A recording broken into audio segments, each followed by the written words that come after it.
Naturally, if you've gone through that kind of trauma, it's difficult to feel safe and difficult to trust. Do you find it difficult to trust? Just look at your life. The thing with like reality relationships is that people don't think it's real. You know, my bubble. And you survived and you did well. Yeah, and when I did Celebs Go Dating, one of the female experts actually said that you go into survival mode and this is why you find it difficult to learn in relationships, because you've always had to survive.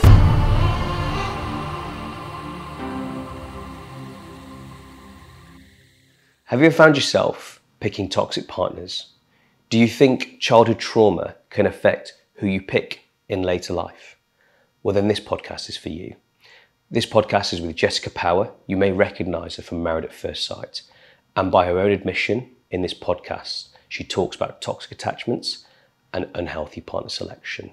So I ask you, as you listen to this amazing podcast, to listen with a learning attitude, to listen with no judgment and kindness, and enjoy Jessica's remarkable turnaround. Welcome, Jessika. Lovely to have you on the podcast. How are you doing? I'm good. I'm so excited to be here. Oh, great. And actually, you're from Manchester, so it's not been that far, has it? No, not really. It was like a half an hour drive. But I mean, listen, this feels like more like the countryside to me. Okay, yeah. But it's beautiful. Yeah, thank you. Thank you. Yeah, I love it round here. So how long have you been in Manchester for? I have been here just over a year now. Mm-hmm. I go back and forth all the time to Australia to see my family and for work. But I don't know what it is about Manchester. I love it. So you're picking Manchester ahead of Australia, aren't you? Definitely. And everybody always asks me, why didn't you move to London? I think that's the typical tourist question, why not London? I feel the further north you go, the better it is. Yeah. And the people are nicer and just the vibes are good. Yeah, Manchester's got the best vibes. Miss the sun? Do you know what? I don't miss waking up every morning at 6 a.m. in the morning when the sun's beaming through, my windows. I can't sleep in. You hear the birds chirping. It's actually really nice sometimes to have the cold. Today's been a really lovely day, which is really rare for Manchester. Yeah. But last year I seen snow, and it's not the first time I've seen it, but it was sort of quite magical as opposed to Australia's always hot or cold. That's all it is. I love the positive spin. I love it. So obviously it's lovely having you on here, and I kind of know you from Married at First Sight and then a few shows from there. But I want to go straight into Married at First Sight, if that's okay. So let's just stop before we talk about the actual event as it is. What made you consider going on Married at First Sight? Do you know what? So 3 years in a row I was asked to do it. So first year I had a boyfriend. Second year we'd just broken up and we'd been together for quite a few years. So I said no. And then the third year I was, I was an EA. I was working in a mining company for quite a male-dominated industry. I wasn't really going anywhere and there wasn't really much room for me to grow. And I sort of sat there and I got the email again. And I went, do you know what? Is this really what I want to do for the rest of my life? No.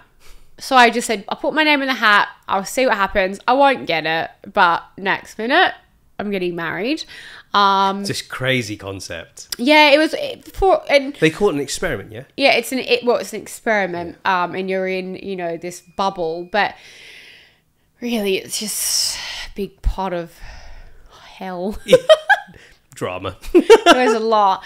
And I speaking to a lot of my co-stars or people that I did the show with. Their audition process was a lot lengthier than mine.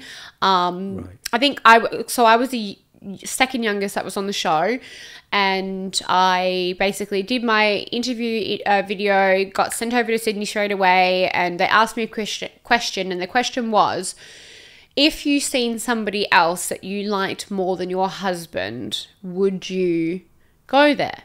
And I said, I'm the type of woman who always gets what she wants, and if I'm not happy, I'll do it.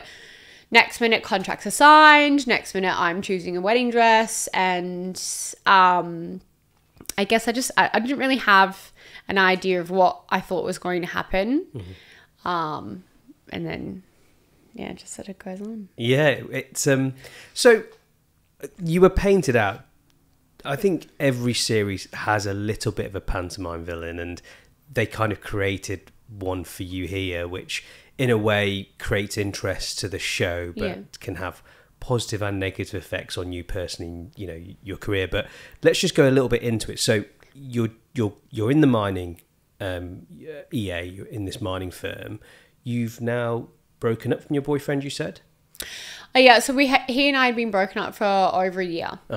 Okay, so you're now single. Yeah. And then you decide, you know what, I'm going to go on Married at First Sight. Yeah, I just thought, you know what, they've asked me 3 years, I'll chuck my name in the hat, I'll do it and just see what happens. Like, you know, I won't get it. I honestly did not for 1 second thought I'd get a phone call back. I didn't tell any of my family because I just didn't think anything would come from it. And I think at the time I was 26 and I didn't really know what I was getting myself into. No. And I think when you do your first show, you never know. You don't know the producer's sort of ways of manipulating things. You don't know the lengthy process of filming, and you don't really realize how much you miss your creature comforts of like your friendships and your home and living out of a suitcase, and also marrying a complete stranger who you've never met in your entire life, who you've had to walk down the aisle 6 times before you can actually see him because they need the perfect camera angles. Right. You got my dad in my ear saying, we can just turn around now, let's just leave. And yeah, I don't know, it was a massive whirlwind. It was crazy. And then I think the years after just were a little, like, even, you know, probably worse. But they, you know. So just so people on, you know, who are listening know, so you married Mick, first sight. You then developed feelings for, what was the guy's name again? Dan, that's it. And then you then had a relationship with Dan. It was a little bit of a secret initially, is that right? And then you obviously went on the reunion show, talked it through with all the co-stars. It was part of just your own journey, wasn't it? You can see they picked you a little bit to cause a bit of drama. Yeah. But you got obviously some attention from that. How did you cope with that transition? Obviously, it's all been broadcast to hundreds of thousands, not more, millions of people. How did you cope with all that? And talk me through what was just going through your head as you went through that whole process. So initially when I was matched with Mick, my first thought was, I'm really glad that he's not like a lot older. And, you know, he looked great in his suit, and it was really, and, you know, we did have fun. I think the speech, I don't know if you know about this, but his best man did a speech, and it was highly inappropriate to the fact that my dad and my brother actually had to stand up and take him like away and sort of talk about it. And I mean, it's scary because you're going to go home with a guy that you don't know, and I've never had a one-night stand. I've never, not saying that we slept together, but like I've never even just gone home randomly with a male. So that was a bit scary. And then, you know, going through the experiment, I sort of, you know, started to realize that Mick and I just really had nothing in common. You know, he was basically, you know, black and I was white. He just loved everything different to I did. It's normal as you get to know someone. Yeah. You realise you don't vibe. And I think a lot on these shows, they don't actually match people sometimes, not everybody, for a genuine match. And I generally don't think mine and Mick's match, Mick's match. Yeah. What? Mick's match. Yeah. Was for love. I think it was just like more entertainment. So then they put the you know, Dan and Tamara in and the other people. And yeah, definitely Dan was 100% more my type. You know, he was muscly, tattooed. He had a son. And for some reason, I don't know what it was. Like before, I used to always sort of be attracted to men that did have children because I could sort of see what they were like as a father if, you know, we did progress in our relationship. And we just hit it off from day one. It was really, really good. And then it was very secretive. Martha knew about it. I'd come out to a room full of people who absolutely had no idea, besides Martha, that we were having an affair. Even though Mick and Tamara generally, they knew a bit about it, but I think it was more the tears and everything was more like, I'd feel a bit embarrassed. I've just been, humiliated in front of everyone. And then we were together for quite a while and moved to the Gold Coast. I was from Perth originally, moved to the Gold Coast. So you're now with Dan with the Gold Coast. Yeah, so after the show had finished, I moved to the Gold Coast, was with Dan. We were together for quite a while.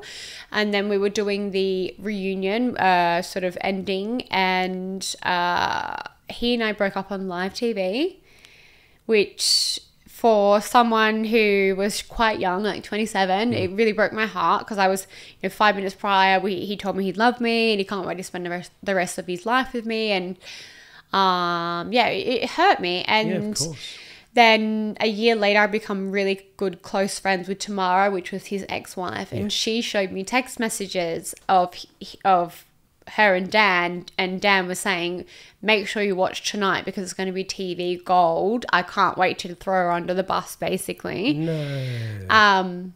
Which I guess really hurt at the time. Like I was really heartbroken. I don't think I really left my room for like a few months. I missed out like on a lot of work. I let a lot of opportunities go. And the thing with like with reality relationships is that people don't think it's real, but it was very real for me. And I moved my whole life away from my family, my friends, my job, my my bubble to be with this guy who wasn't genuine. Yeah. And then the reunion rolled around, which I think was January last year, or I think it was around that time, and they showed parts of mine and Dan's final vows, which I actually didn't get to see on TV, and it made me really emotional. I was quite upset because it wasn't the fact that like everyone was upset what we'd done and that we cheated and we'd gone behind our partner's backs, but I genuinely did love him. And to see our final vows and to see, oh my God, I don't want to get emotional now, what the hell? But to see all of that, it hurt me. Yeah. And then, you get the onslaught of the messages of like sucked in, like you deserved it. And then there's like the radio interviews where girls are ringing up and saying when Jessika was with Dan, he was messaging me and I'd got the messages and then they're inboxing me and sending me the inbox messages. And you can see it. Yeah, so it's just, I don't know, it was a lot. And I feel like I really got slammed, but people didn't really understand at the time that I was actually genuinely going through a breakup and I was actually genuinely hurt. And I had no one. I had no friends. I'm lucky I had family on the Gold Coast. And Dan offered no support, offered nothing. And I think it was not until a year after where I was promoting, I was doing something with like Scotty T and Jordan Weekender from here, which was like a big deal for like an Aussie to be able to be invited to that. He walked into the club and basically seeing where I was at and where my career was going, and it was just up and up. And he messaged me saying, I love you and I miss you and I want to be back with you. And I just Dan messaged you saying that? Yeah. And I just thought, you know what, like I have been like through the worst of the worst, and I've had people messaging me saying sucked in and all these horrible things, and I haven't been able to physically function. You were just like out here with girls on your Instagram, like you don't really care. Now knowing that it was all just a big, facade to you made me, it hurts, and it still does. I think it's really interesting because when you watch reality TV, even myself, and you see couples come out, naturally you do wonder, first of all, how are they going to acclimatise in outside of this bubble, as you put it? But secondly, is it genuine? Yeah. And it's interesting to hear that it was genuine for you, but it probably wasn't genuine for him, or at least, especially towards the end, he seems to have separated himself from empathy and kindness towards you because he threw you under the bus on live TV and then kind of comes back when he sees there's probably another game to be had, isn't it? And the thing is like, I've had girlfriends that never watched the show because they just wanted to be my friends and they didn't want to sort of, watch me in a way like that TV could perceive me. But they rang me the day that, because it's on YouTube, you can watch the live breakup, and they rang me and they said, "Are you okay?" And I literally just I couldn't even talk about it. But there are people that off our season, like, Jules and Cam, they're married, they've got a baby. Martha and Michael, they're engaged, they're having a baby, but pregnant at the minute. So it is genuine in some way. Yeah. But there are definitely relationships that get put together where it's just, it's for the entertainment value, and people just want to see the drama and they want to see it unfold. And sitting behind your phone screen or your computer screen, you can say whatever you want. And this is my biggest thing, like, your words hurt. Words can hurt. Absolutely. And over the years I've learned to have a tougher skin, but that's sort of why I use my platform now to just encourage people to be kinder and encourage people to realize that, you write those, couple sentences, but that can really affect someone and it can push them to be, mentally not stable. So, Married at First Sight was fun. It was. Would you do it again? No. I can see it was. And I've actually talked previously on this podcast where just how much a comment on Instagram or TikTok or platform or even just in person can really affect someone, because no one really knows what's going on in someone's life, and I can understand that. Can I just ask you, so you've gone on Married at First Sight. Let's rewind. So talk to me about relationships, because there must be a very interesting kind of pattern of thinking with relationships to say, oh no, I'll go on Married at First Sight. How were your relationships before that? I don't mind talking about childhood or relationships with men before that. So I dated somebody for 5.5 years. And I'm not like pushy, right?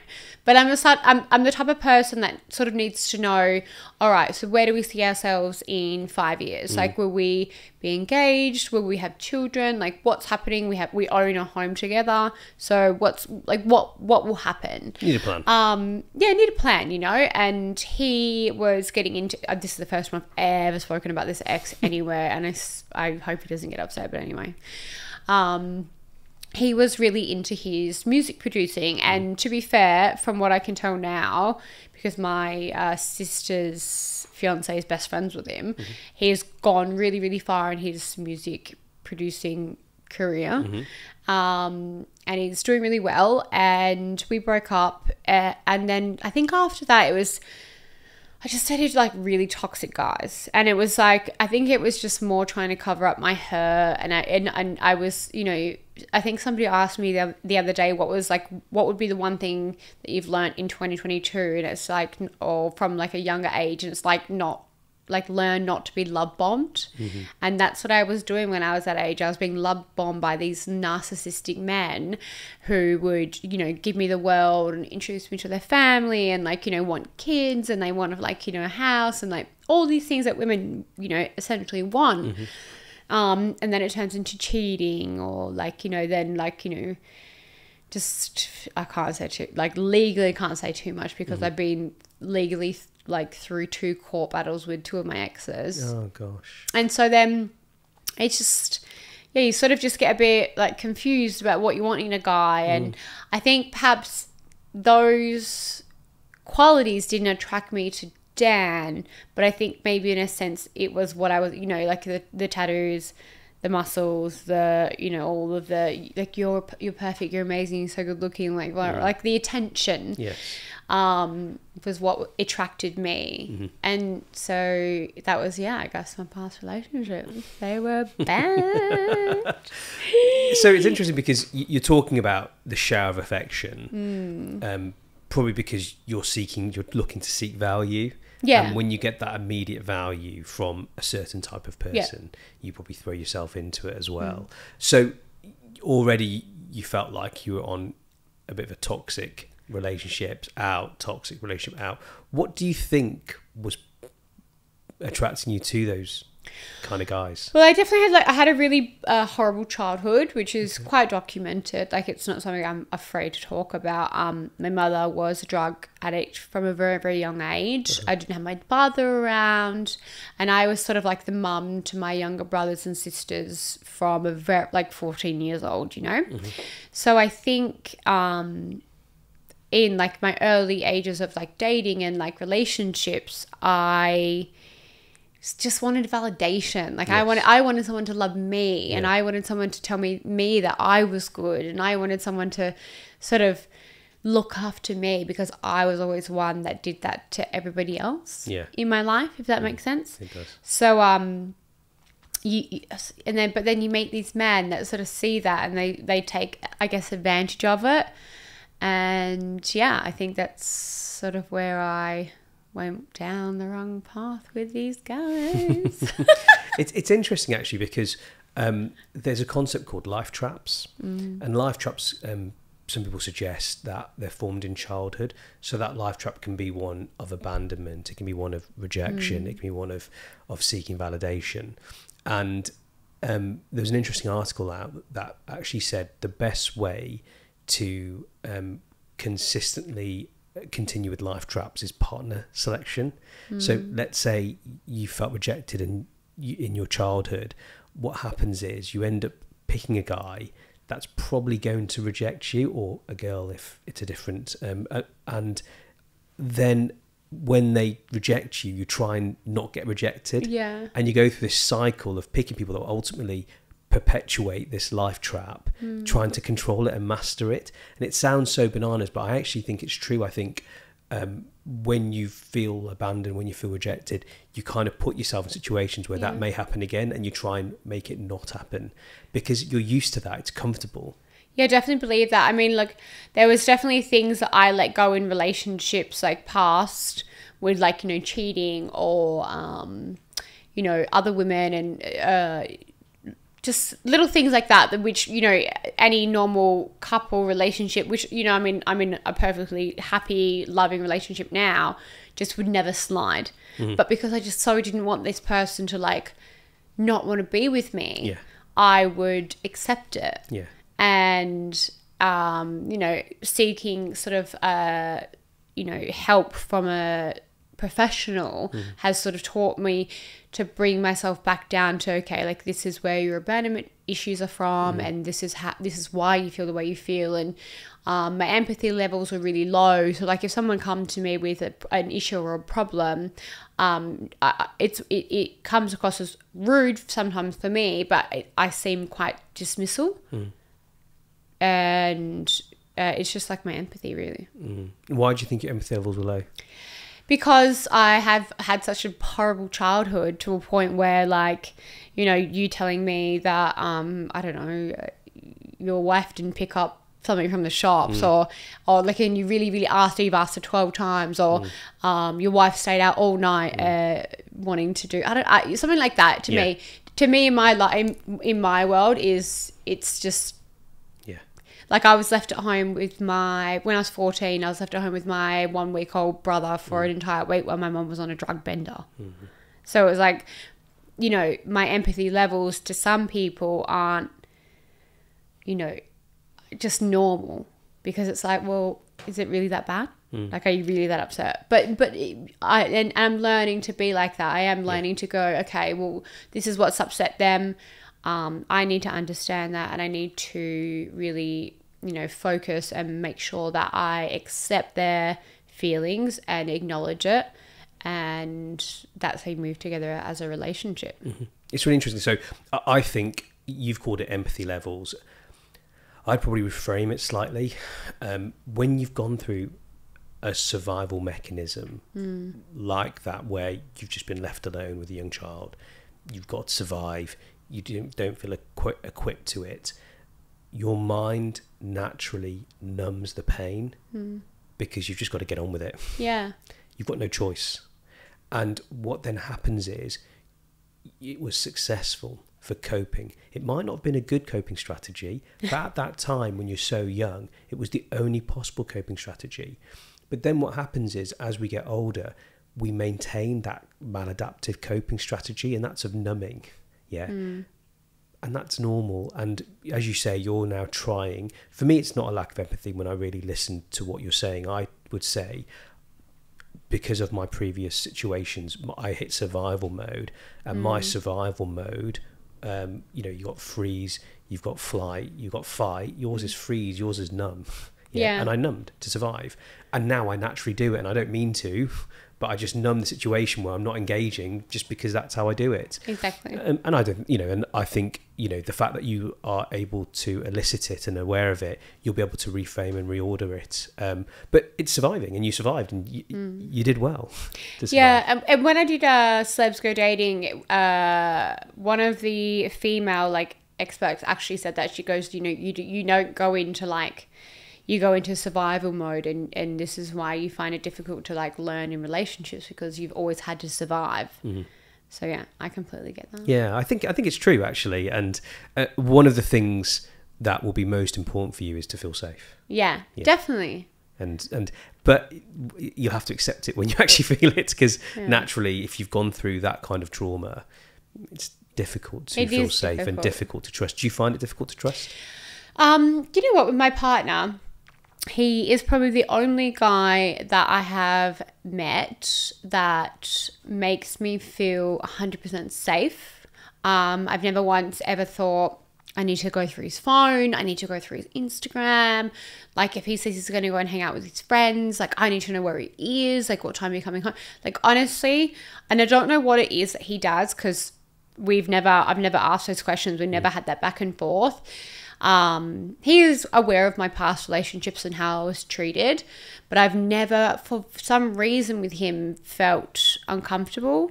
And I know that he knows that when I react a little bit over the top in a situation that is very minuscule to him, he acknowledges it rather than dismisses me and says, you're being crazy, you're acting out, just stop.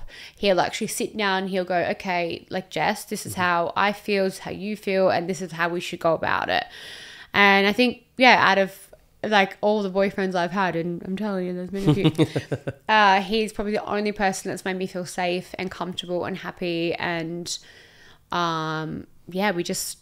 we've never had an argument where it's been horrible or bad or screamed or, told each other, no, you can't do that, or no, you can't do this. So it's not toxic? Not at all. But I don't know How does that feel? Oh, it's so good. Oh my God, I'm telling you, it's so good. He's going out all weekend with his friends, they're doing Halloween stuff or whatever. And I'm like, bye. Me and Sushi, our dog. I'm like, we're going to just sit at home. And normally I would be like, oh my God, he's going out all weekend. Who's going to be there? What girls will be there? Is he going to text me? If he doesn't text me back in 10 minutes, I'd be like, we're on the phone. So Connor can sometimes not message me most of the night, and I'll be like, sweet. He'll rock up at home with a takeaway, and he's like, hi babe, love you, had the best night. And I won't. It's weird because I don't know where my brain has switched to just trust this man completely, because I feel like trust is something that you earn, whereas Connor's never really tried, he's never earned it, but it's just always been there. If that makes sense. It does. I actually think small interaction and communication is key to that, and it sounds like he communicates well. He does. And to be fair, we did speak online for 5 months every single day before I came over.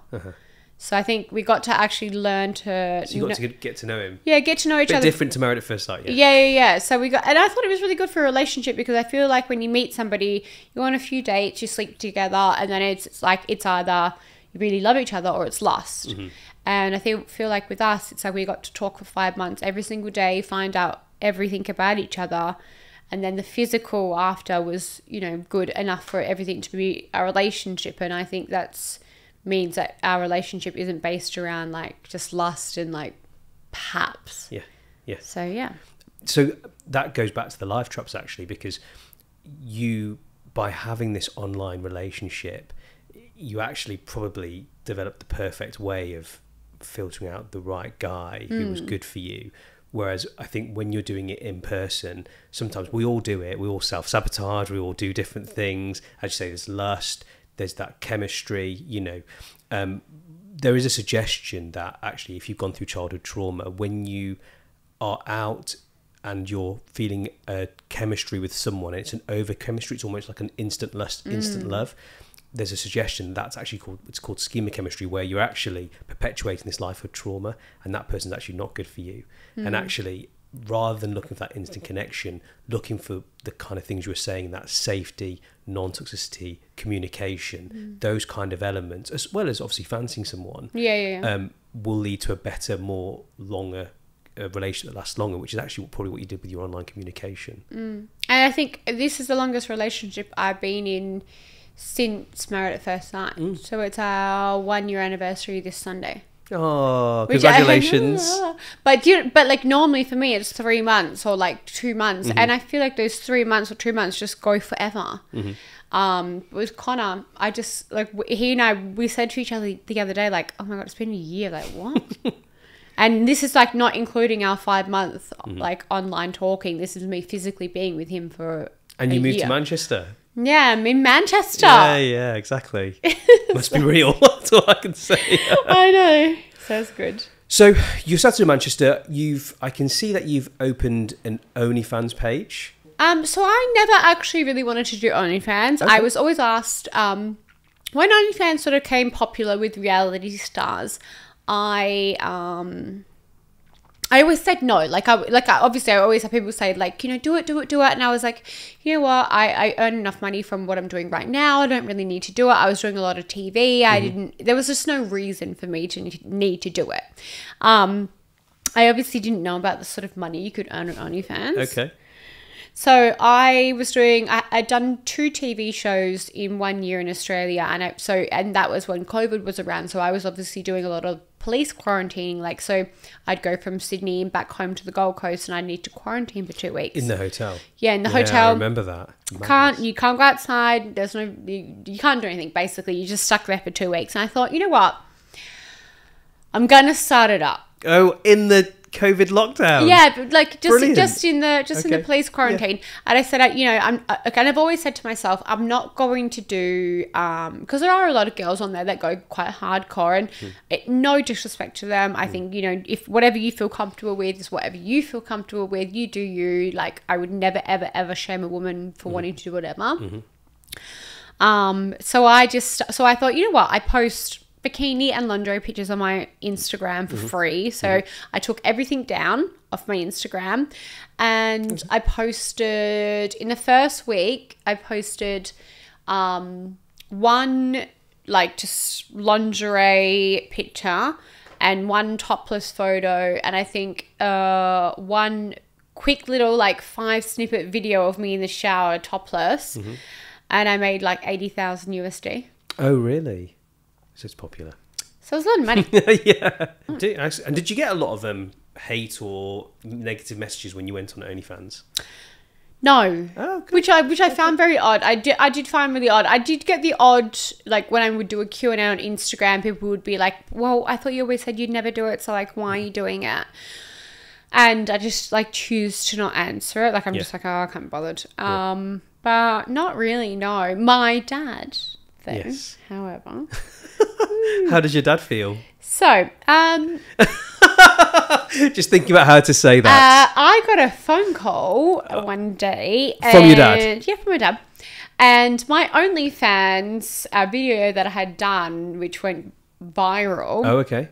Like, I was doing like news, radio interviews. Like, this went everywhere. It went on newspapers, magazines, everywhere. Okay. And it was like this. It wasn't even like that much of a crazy video. Okay. My dad goes, Jessica, do you have OnlyFans? And I'm like, what? And he's like, I've just opened, because he reads the paper every single day. He goes, I've just opened it. You're on the second page of the paper. You've got OnlyFans. There's a whole thing about it. Like, what are you doing what is this? And I was like, shit. Shit. Because my dad's like pretty old school, you know? So I was like, no, dad, it's an ex-boyfriend who's like totally trying to like sell me out. Like, you know, like, this is revenge porn, dad. Like, he can't do that. And then I got a screenshot of my OnlyFans, like, profile. Like you no. couldn't see Yeah, anything, obviously. And my dad goes, "Don't ever lie to me again." Yeah. And I think since then it's just sort of a more like, don't ask, don't care type thing. You got to do you, haven't you? And probably. Yeah, so like, my dad's just recently wanted his veneers done, and it was 50,000 Australian, and I was able to afford it for him. And my sister wanted to, like go through university, and I was able to afford that for her. And my nephews get, whatever they need or want. I was able to create a job for my sister as my social media assistant, which basically I never really needed, but she's a stay-at-home mom. And Lovely. all these things from OnlyFans, but also then being able to like benefit myself with like, investment property, businesses, travel.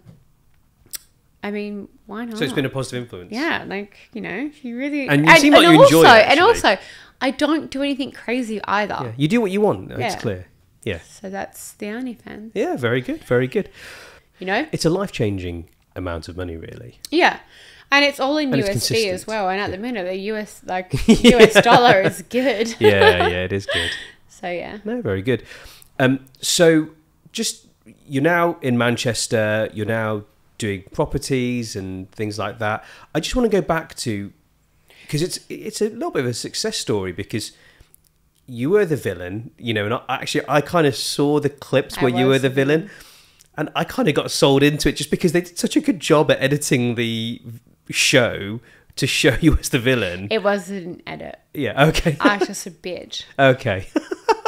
So talk to me then about how you've changed, because I can see the change, and I think the fact you can acknowledge it is fantastic. And so talk to me about how you managed to achieve that change. So as I said earlier, I was 26 when I went on the show, turned 27 while I was on the show, and everyone always says to me, like, was it scripted? Was it edited? Was it this? Was it that? And I said, and I've always said from day one, no, it's not scripted. It's not edited. I was just a bitch. I didn't care. I didn't care about Tamara's feelings. I didn't care about Mick's feelings. I didn't care about what anyone else thought, because I thought I was in love with this like amazing guy who has no neck. And obviously I was horrible on the show. Like I wasn't a nice girl, and I've always said that. Like I was not a nice person on that show. Like I was really, really nasty. I had no empathy. I didn't really care about anyone else. Best thing to come from it is Tamara and I are actually really good friends now. She lives in Leeds. Love her. Oh, she's in England as well? Yeah, she's in England. Okay. Love her to death.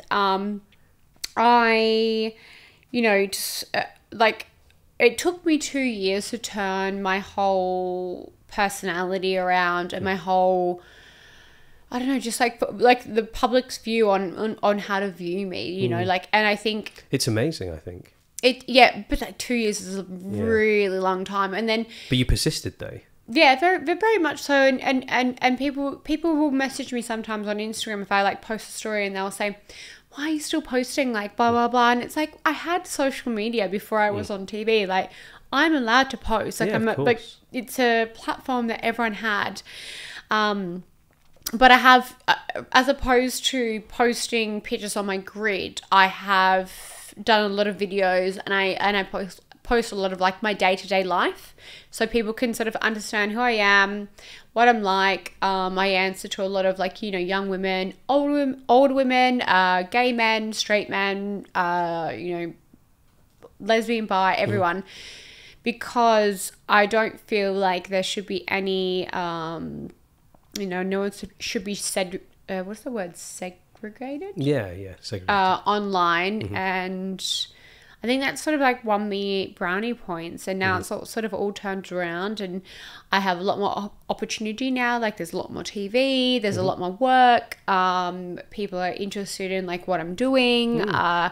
The businesses that are coming out, I'm excited about, even though I'm like nervous because that's just normal. But it has been a really, really, really, really long 3 years.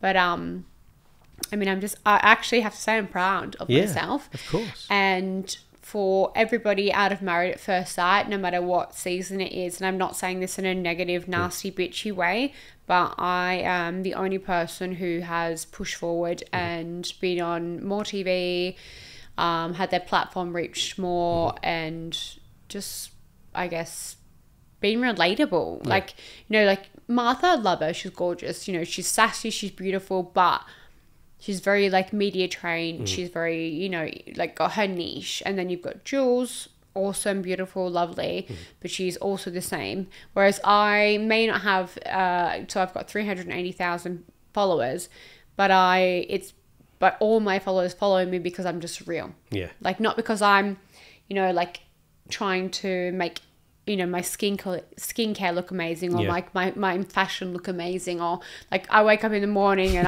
I'll sit there and I'll say my hair's like crazy and I'm wearing like my, you know, my dog, like my sausage dog Udi, and I will like say to Connor, like, am I attractive? And he's like, oh my God. But it'd be like, that's what I post on my story, because I just want everyone to realize that, like, no matter who you are, no matter where you've come from, no matter what you've done, like, we're all just like so normal, and we're all the same people, and like we all feel the same emotions. And I think that's great. I think you're giving a more raw kind of social media, the real, authentic you, and it's probably why your engagement's so good. It's probably why two of my publicists have quit, because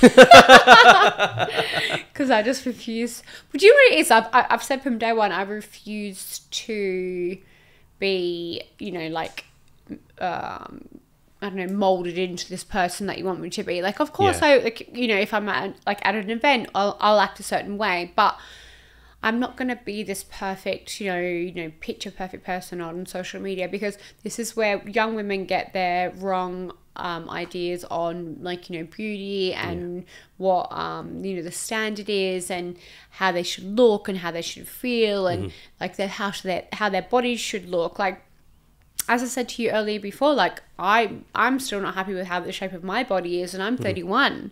So you get these young women on social media who are like 14, 16, and they're going through puberty, and, you know, they've got, you know, like, they're being sexualized online, or they're being sexualized by maybe boys or girls at their school, and they're saying, like, you've got no boobs, or you've got big boobs, or like all these things. And I just really want it to just be, no matter how you feel is normal, and no matter how, if you wake up in the morning and you feel like you look good, then you look good, like, no matter what anybody says to you that day. Yeah, very good. So, I don't know. Yeah. That's how I use my power. I think it's great. So what does the future hold for you? Do you know what you have a plan, I can tell.